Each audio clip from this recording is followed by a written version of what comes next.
هلو، صباح الخير او مساء الخير عليكم. انا هنا عندي مساء الخير، معلش لسه مخلص شغل.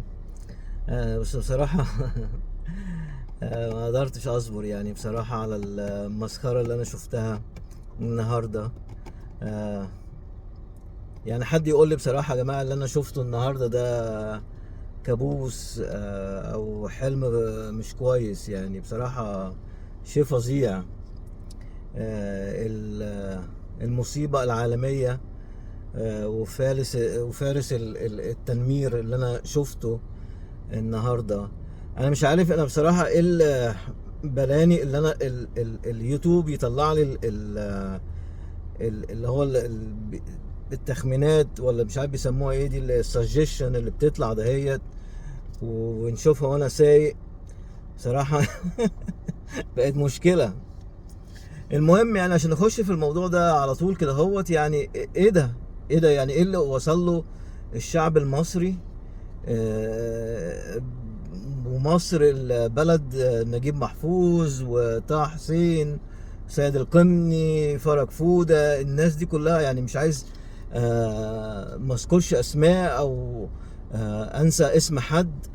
نوصل للدرجات دي يا جماعة؟ ايه ده؟ معقولة كده للدرجة دي؟ إيه المسخرة اللي انا شفتها دي؟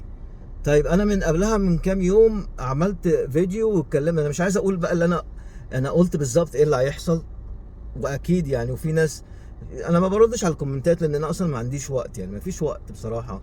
انا ما فيش وقت ارد على الكومنتات دهيت، وكل الناس رأيها على عيني وعلى راسي.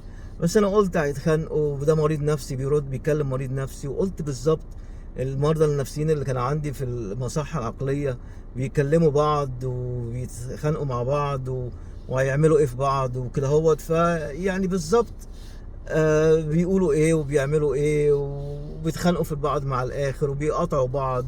وبالظبط بالظبط، وده اللي انا شفته بيحصل بالظبط يعني. فبالظبط يعني كاني كنت قاعد كاني كنت بشوف الوضع زي ما يقولوا عندنا في مصر، يعني اللي بتنبأ بالمستقبل. شفت اللي كان هيحصل في المناظره بتاعت فارس التنوير. فارس التنوير هشام المصري، والمريض النفسي الشيخ، زي ما قلت، زي ما قال فرويد، المتدين او الشيخ او القسيس او الرباي، ده مريض نفسي في السكروفينيا. بالظبط زي ما قلت. مرجعه القرآن او الانجيل او التوراة، ما مش هيقدر يطلع منها. فبالظبط ده اللي حصل يا جماعة. وحتى عنوان المناظرة اللي هو هل القرآن من عند الله، خدع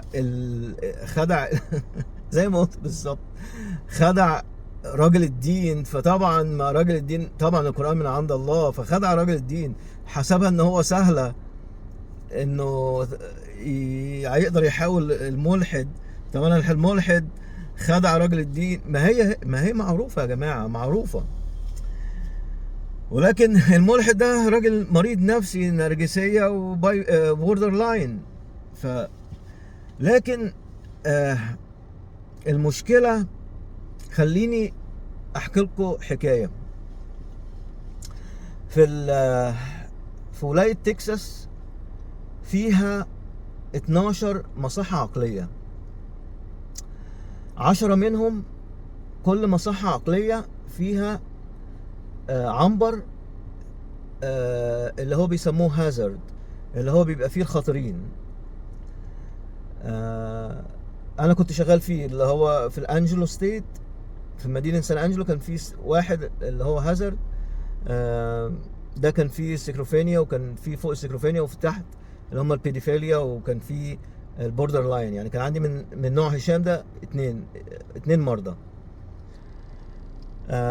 ومن ال 12 دول اللي هم في ولاية تكساس، في اتنين مصحتين دول الماكسيمم سكيورتي. يعني دول بقى فيهم اللي خطيرين جدا، دول اللي هم ايه، سايكوباث، قتالين القتلة، اللي هم يعني خطيرين جدا، اللي هم حتى اصلا ما ينفعوش يبقوا في في الماكسيمم سكيورتي الهازارد دوت، اللي انا واحد منهم اللي انا كنت فيه دوت ما ينفعش.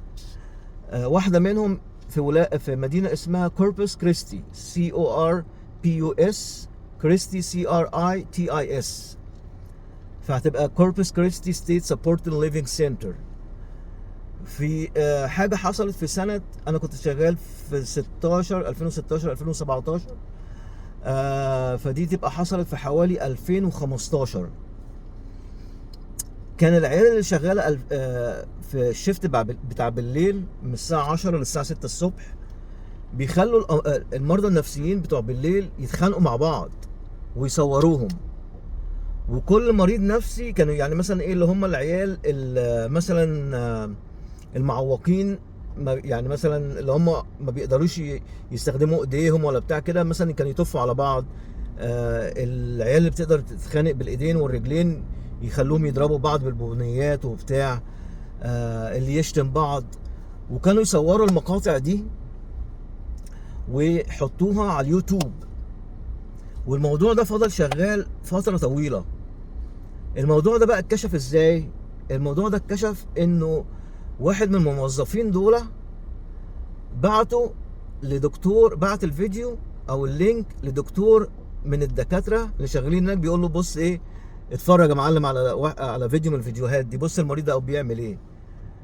فالدكتور طبعا شاف الموضوع ده دكتور طبعا راجل شريف، اخذ الفيديو وبعته لوزارة العدل.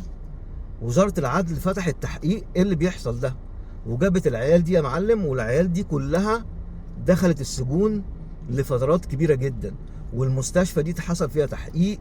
وانه حتى الناس اللي هي شغالة الصبح، انتوا ازاي ما لاحظتوش ان في كدمات وانه في ناس متعورة او في حاجات، يعني ازاي؟ فطبعا القصة دي مغزاها ايه؟ مغزاها انه الناس اللي حتى بتتفرج على المرضى النفسيين بيتخانقوا. انت ازاي تستمتع بحاجة زي دي؟ ازاي؟ يعني انت شايف 2 مرضى نفسيين بيتخانقوا قدامك، ازاي انت تشجعهم؟ هي دي وصلت للدرجة دي؟ انت ازاي الناس اللي بتتفرج على هشام المصري والاستاذ التاني ده ازاي بتشجعوهم؟ انا بتفرج على التعليقات، مش معقول يا جماعة، مش معقول. انت ازاي تغذي مريض نفسي؟ ازاي تغذيه نفسيا؟ ازاي تشجعه؟ انتوا يا جماعه اتفرجت، انتوا لاحظتوا حاجه؟ انا اضطريت ان اقف على جنب اتفرج كده على هشام المصري، هو الراجل هشام عمال يتابع التعليقات، هو مش سامع الامام بيقول ايه، هو عمال يتابع التعليقات بطريقه مش معقوله. هو ازاي متشوق جدا ان يشوف الناس بتقول ايه؟ ده مش مريض نفسي؟ مش مشكله ان تكون مريض نفسي، بس اهم شيء ان مرضك النفسي ده مودينا لفين؟ مأثر علينا ازاي؟ يا جماعه الموضوع ده غلط جدا. ازاي الانجر، الغضب اللي انت فيه؟ يا جماعه الراجل ده خطر جدا. في ناس بقت، هو بقى انفلونس، بقى بيأثر على الناس. في ناس هتاخد الانفلونس دهيت وتعمل حاجه غلط في ناس تانية. تمام؟ خلي بالكم، خلي بالكم. المرض النفسي زي اي مرض عضوي، مش مشكله عندي، مش مشكله ان انت تكون مريض نفسي، مش مشكله.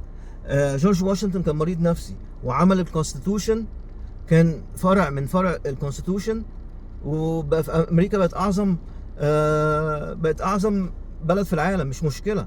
اهو دونالد ترامب مريض نفسي بقى يبقى رئيس لاعظم دوله في العالم، مش مشكله. لكن انت مريض نفسي هتاخدنا على فين؟ اوكي، انت دلوقتي بتحرض على ناس تانية، انت دلوقتي بتعمل مشاكل. اوكي، وبعدين بعد ما خلص يا جماعه شوفوا، ارجعوا اتفرجوا على الفيديو، شوفوا هو عمال يقرا التقارير، يقرا التعليق ازاي، وعمال يشجع. مش ممكن، هو اصلا مش عايز، هو مش سامع الراجل بيقول ايه، لان هو عارف. انا قلت لك هو الملحد، وخصوصا مريض نفسي ملحد، هو عارف الراجل هيقول ايه. ما هو دي انا عارف، هو عارف هيقول ايه، بس الطريقه اللي كان بيقرا فيها التعليق مجنون، بجنون بيقرا بالتعليق، عايز يشوف. انت عمال تغذيه، انت المشاهد عمال تغذيه نفسيا، انت عمال تغذي مريض نفسي نفسيا. تمام. والشيخ طبعا ده احنا عارفينه خلاص، ده عارفين مستواه ايه. كمان في حاجة تانية. تعال انت بقى، انت شغال ايه؟ انت بتشتغل ايه؟ انت بتشتغل ايه؟ من اين لك هذا؟ انت بتشتغل ايه؟ ايه بقى وظيفة التنوير دي؟ ها؟ ايه التنوير دي؟ طب ما انا كمان يعني بصراحة ما انا عايز ابقى انا تنوير، انا كمان اقعد على تيز انا طول النهار ورا الشاشات وانوركم انا كمان. اشمعنى انت اخويا؟ ما انا بعرف اتكلم واقول لكم انا احسن محلل اقتصادي، وانا احسن محلل سياسي، واقعد اشتم شويه هنا وشويه ده واقعد.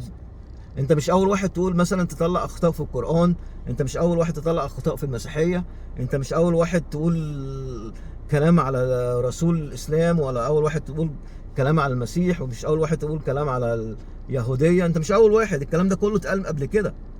يعني خلينا نبقى صراحة، الكلام ده انا سمعته من يعني كلام كتير جدا.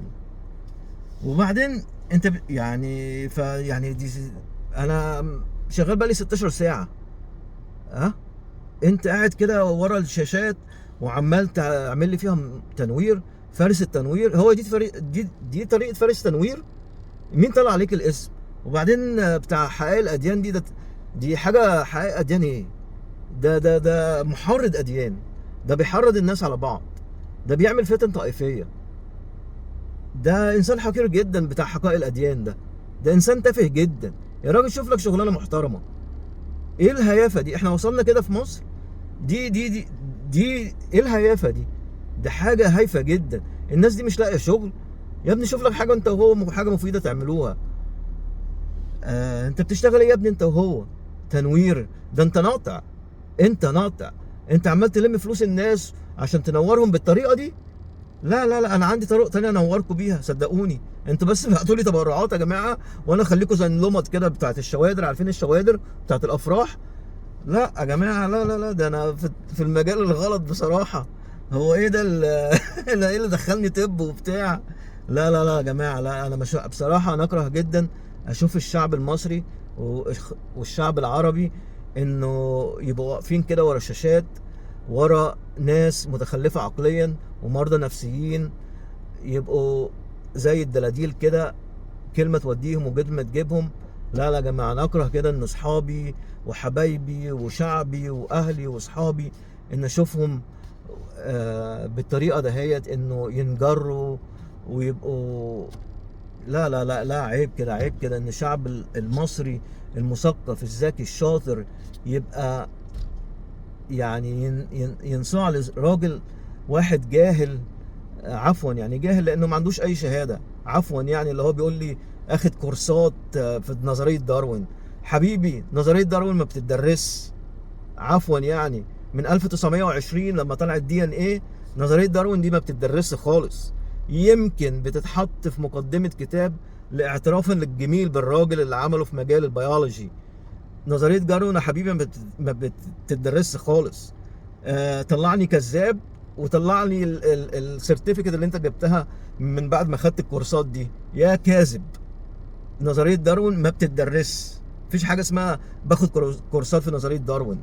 ماشي؟ بطلوا بقى ايه يعني كذب. نظريه داروين ما بتدرس. مفيش حاجه اسمها انا اخد كورسات في نظريه داروين. ماشي؟ واخد بقى ايه؟ ورينا بقى كده كام كورس انت خدته. ماشي؟ يعني انت قلت كورسات، فيعني معنى هي كورسات اكتر من كورسين. ماشي؟ فيعني مش عارف، برضو الناس هتلاقيها صدقته في الحاجات ديت. فيعني يعز عليا ان انا اشوف الشعب المصري ماشي ورا شخص كذاب زي ده، ويقول لك انا فارس التنوير. مش عارف، نورتنا بالطريقه دي نورتنا. امال نجيب محفوظ بقى وطه حسين المفروض كانوا يعملوا ايه بقى؟ امال دول يبقى ايه؟ امال حامد عبد الصمد ده بقى يبقى ايه؟ اللي كنت قاعد مثلا بيتكلم مع الشيوخ وبيتكلم بكل احترام، يسكت الشيخ يتكلم هو يسكت، هو يسكت الشيخ يتكلم باحترام. ده اللي احنا اتعلمناه، اللي احنا اتعلمناه من الغرب. بس ايه ده؟ الراجل وانا لا يا اخويا، انا علمت، انا عندي قران يا اخويا، انا عندي قران، احلى قران، انا عملت قران حلو يا اخويا. قال اخويا ايه ده؟ انا فين القران بتاع اخويا محمد؟ لا محمد، ما انا فين؟ انا عايز اتكلم بقى، انا ايه ده؟ ادوني بقى اخويا بقى، انت لا محمد بقى، الله انا عايز اتكلم بقى اخويا. ايه ده؟ ايه الطريقه دي؟ دي مناظره؟ دي مناظره عالميه؟ دي مصيبه عالميه، دي كارثه عالميه، دي فضيحه عالميه، دي هبل عالميه، دي دي كل حاجه غير مناظره. ايه ده؟ لا يا جماعه، لا يا جماعه، لا لا لا لا لا, لا. وبعدين يجي واحد بقى من الوقاحه، من اتباعه، يجي ويتنمر عليا او على واحد زي الدكتور جورج بول. وانتوا يا جماعه انتوا بتفهموش، انتوا بتوع الطب، انتوا اللي عايشين في امريكا ولا في اوروبا، انتوا اغبياء، انتوا ايش عرفكم انتوا يا في المناظرات، انتوا يا هبل، انتوا يا شيخ. لا روح في تتابع فارس التنوير بتاعك يا حبيبي، احنا لنا الشرف اللي احنا نتشتم من واحد زيك، بصراحه الف شكر. لا خليك انت في التنوير يا حبيبي، لا اتبع التنوير بتاعك، روح يا باشا، روح. خلي انت وهو روحوا خدوا كورسات في نظريه داروين، انتوا الاثنين روحوا انتوا الاثنين روحوا ادرسوا من مع في نفس المعهد بتاع اللي انتوا بتدرسوا فيه كورسات نظريه داروين. يلا روحوا شوفوا كنتوا بتدرسوا ايه. الذي سبحان الذي درسكم نظريه داروين. وشوف بقى، انا عمي ابويا جدي امون في المتحف هناك، اخويا ايه انت فين مش عارف مين.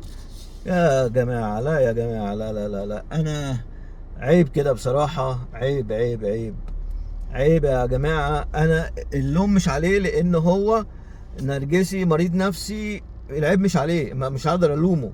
انا ما كناش بنلوم ال ال ال المرضى النفسيين اللي عندنا، اللي كان عندنا في المصحات، ما بنقدرش نلومهم لان ده مريض نفسي.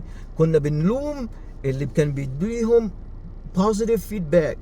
في حاجه اسمها بوزيتيف فيدباك ونيجاتيف فيدباك.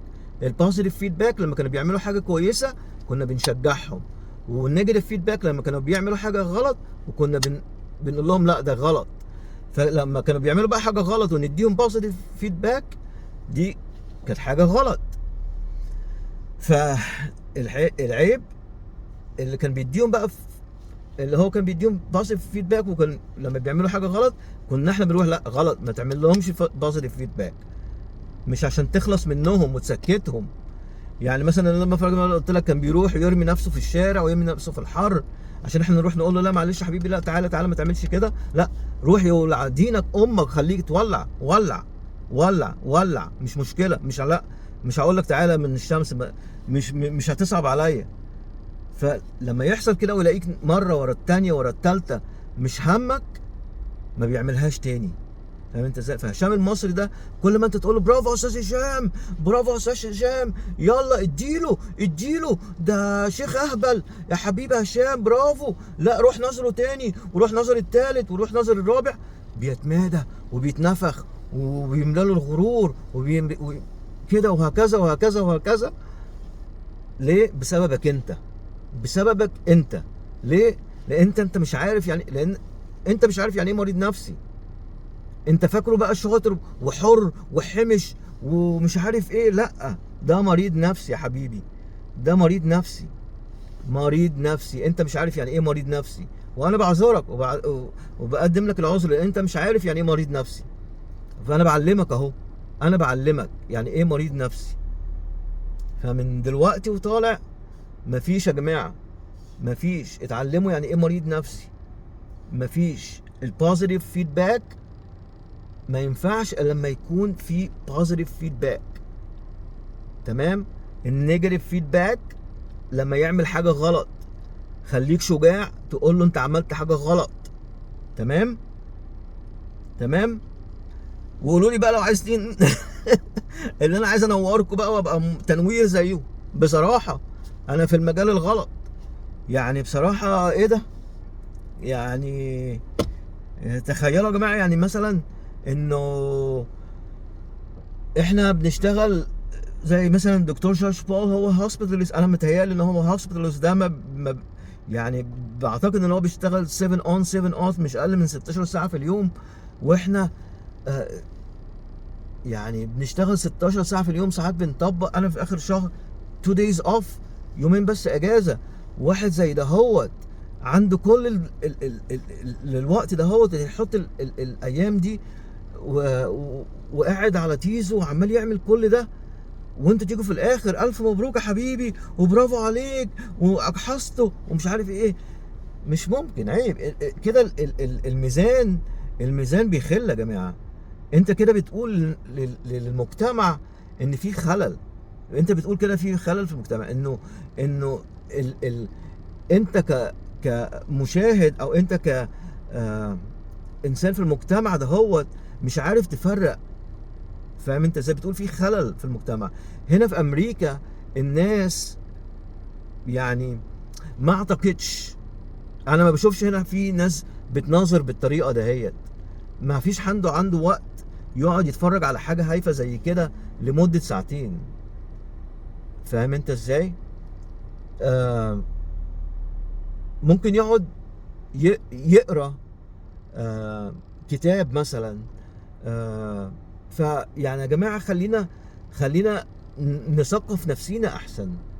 خلينا نعرف لو انت يا مسلم الطريقه الوحيده ان انت حافظت على اسلامك ان انت سمعت الشيخ ده عن طريق المناظره دي، لا انت غلطان.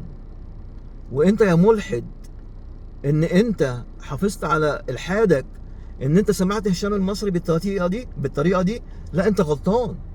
لا ده غلط كبير جدا. مش هي دي، لا غلط كده، ده غلط. او انت يا مسلم طلعت من اسلامك وبقيت ملحد لانك سمعت هشام المصري بالطريقه دي. I don't know. او انت يا ملحد رجعت للاسلام عشان سمعت الشيخ ده. I don't know. في حاجه غلط. يعني انا متهيألي الناس، يعني مثلا الاستاذ حامد عبد الصمد بقى ملحد عشان مثلا سمع مناظرات، ولا عشان مثلا درس وفكر وجاب كده كتب وقارنها ببعض وشغل ده. I don't know. انت تبقى يا مشاهدين الاستاذ فارس التنوير، خليكم انتوا الحكم وانتوا شغلوا عقلكم. وكلمة أخيرة بسرعة كده قبل ما، يعني مش عايز أطول عليكم. وبعد ما عمل المظاهرة طلع بفيديو تاني يعلن انتصاره وازاي نجح. وانه بعد المناظرة انه كان متعصب جدا، وراح جاي رايح وقعد في منطقة هادية شرب سيجارة بني. وانا بقول ايوه يا اخي على حظك. ايوه على حظك. انا نفسي بعد اليوم الطويل اللي انا شغاله ده اروح حتى اشم بخوره. انا خايف حتى اشم بخوره عشان احسن يكون الراجل الهندي اللي عمل البخوره حاطط فيها حاجه، وبعد كده المستشفى تطلب بول ولا دم ويطلع الراجل الهندي حاطط حاجه في البخور، واطلع اتنيل يحطوني في السجن. ويلي منك يا هذا الزمن. ماشي يا جماعه، الف شكر للاستماع. وشكرا للاستماع اللي انا فضفضت شويه. وشكرا لفارس التنبير. يلا مع السلامه.